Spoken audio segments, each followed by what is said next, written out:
Welcome back again. Thank you so much for clicking on this video, and it's your boy NAPPIE. And if it's your first time, please don't forget to hit the subscribe button, hit the bell to get a notification anytime I post a video, so you will be the first person to watch my videos. Yes, on today's episode, we're going to talk about how this museum in Ghana is teaching the people how slavery, or what our ancestors went through during slavery. They are depicting all these in artworks, which is culture, and it's so amazing. With the title and the thumbnail, I know you have an idea of this video. So if you are ready, just sit back, grab a chilled beer, and come with me. Let's go!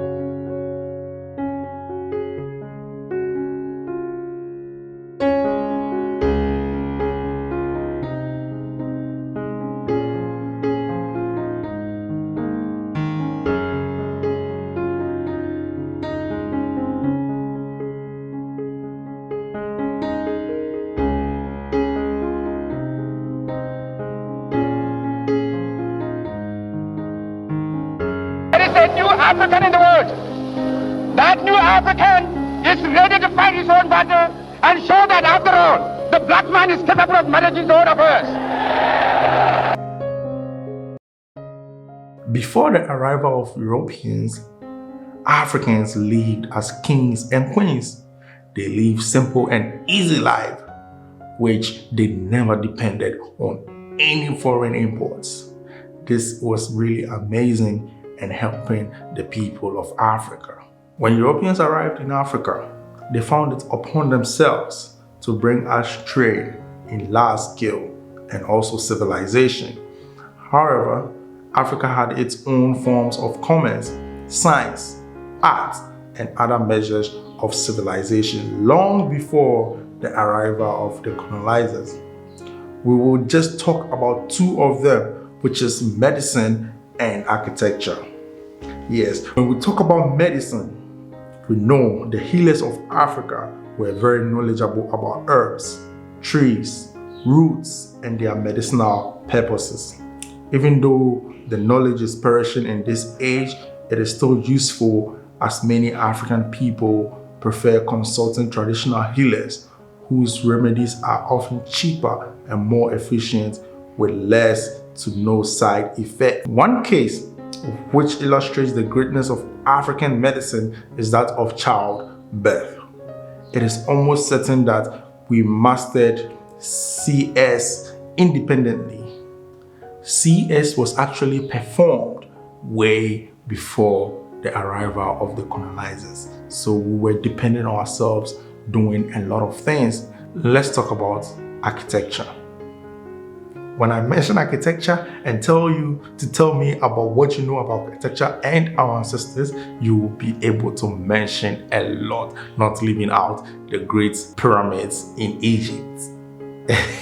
That's just amazing, because our ancestors were building unbelievable structures in those days. These were done way before Europeans or colonizers came to Africa. And mind you, civilization started in Africa, which is Egypt.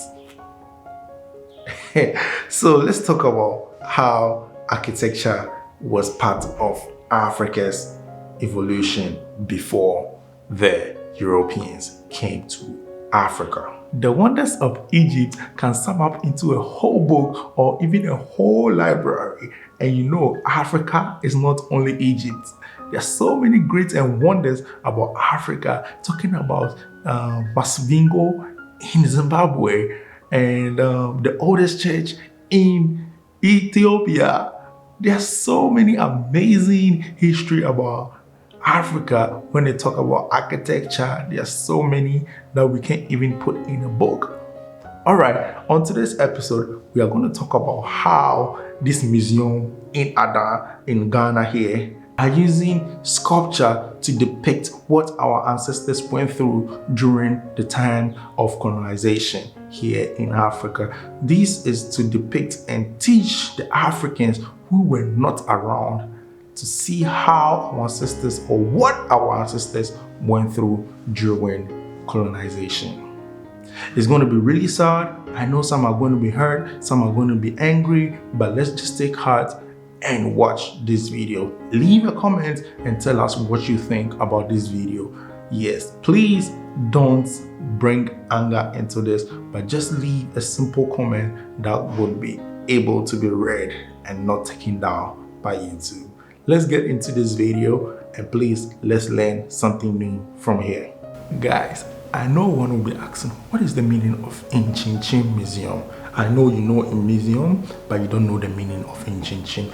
NKYINKYIM is an Adinkra symbol that depicts the twisting nature of life's journey. Hence, twists and turns require one to be versatile and resilient to survive.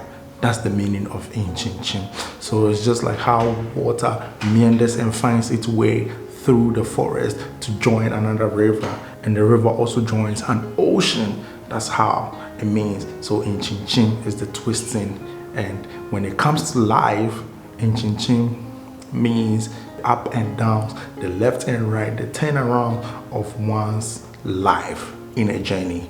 That's basically what NKYINKYIM means. So it really depicts what our ancestors went through, and it was just named after this museum in Ghana. So let's go right into the video and see what is in the museum. Today we are here at Ada in the Volta region. Yes, this is NKYINKYIM Museum, and I know most of you have seen this on social media. So it's a place that talks about history of our ancestors who were enslaved into slavery by the Europeans and Americans and some into the Caribbeans. So we are here to tell the story, educate you, and know something about this place and also about our ancestors. We are here to change the narratives and also redefine the history of Africa. It's not going to be always the same thing, but we need to change our mindset as well. So right here in Ada, NKYINKYIM is about an hour and a half away from Accra. If you are coming this way by yourself or by bus, you're going to get to this place. Right. So starting from here, let me take you back into history. This monument you see right here is an inspiration from how people from Sudan used to build. So it's like what you have is what you build with. So people from Sudan have a lot of clay on their land. So they built like this, put stakes or bamboo stakes into these buildings to have the structure stable, right? And also you can see these inscriptions on the or engravings on the monument, which was done by the people of NKYINKYIM to represent Africa. So there are some African symbols, there are some Adinkra symbols. Adinkra symbols are also our symbols here in Ghana, and also they use it as a place to serve, to store their items, which is amazing. This is like 20 plus feet tall. Wow, this is amazing. Let's go to the second monument. We have this monument right here, and it's also an inspiration from Ethiopia. If you've been to Ethiopia before, you can see they have the oldest church made from stone. So this was inspired from Ethiopia, and Ethiopians have a lot of stones on their land, so they built with stones.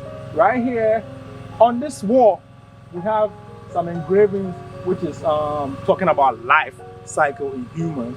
So you can see footprints on the wall, some engraved in and some relief. So these footprints are representing the up and down, and different ways of human life. And also you can see an ant, and it symbolizes hard work. And you can see the tortoise. The tortoise is also representing how patient you should be. Let's go to the next monument. From here, then we'll go inside the NKYINKYIM Museum.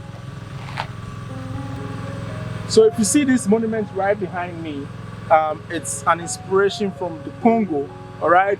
And if you've been to Congo museums, you will see this in an A4 sheet. This was blown out to inspire people to see what they have here, right? So this is a form of an inscription board in the Congo, where they have names of people that they've installed as chiefs and kings, and also maybe people who have died in the society, and they keep it as a written record.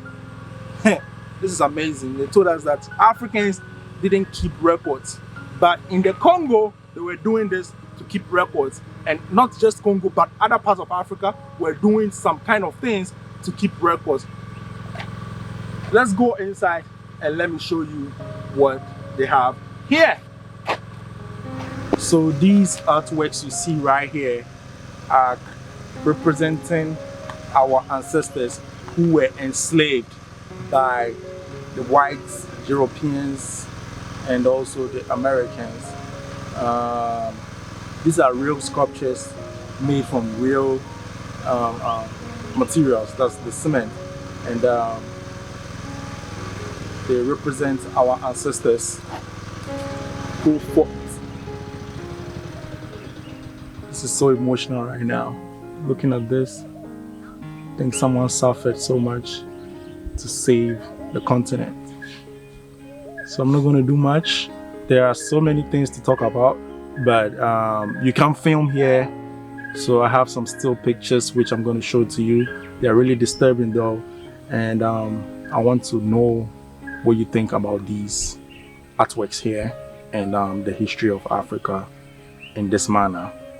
Okay, I want you to leave your comments. Please don't come and fight under the comments. I'm so sorry, but just leave your comments and tell me what you think about this place. Inside the museum, where you can find most of the artworks, we're not allowed to film. It's called a sacred place or a holy place. So you have to take off your shoes, you have to pour libation, you have to do so many things before you get there. So emotional to talk about it, but there's pictures that I took that I can show you. I was allowed to take pictures, so I can show you some of the pictures. Right here, as you can see, this is also depicting an artwork of a deceased person in a society or a community.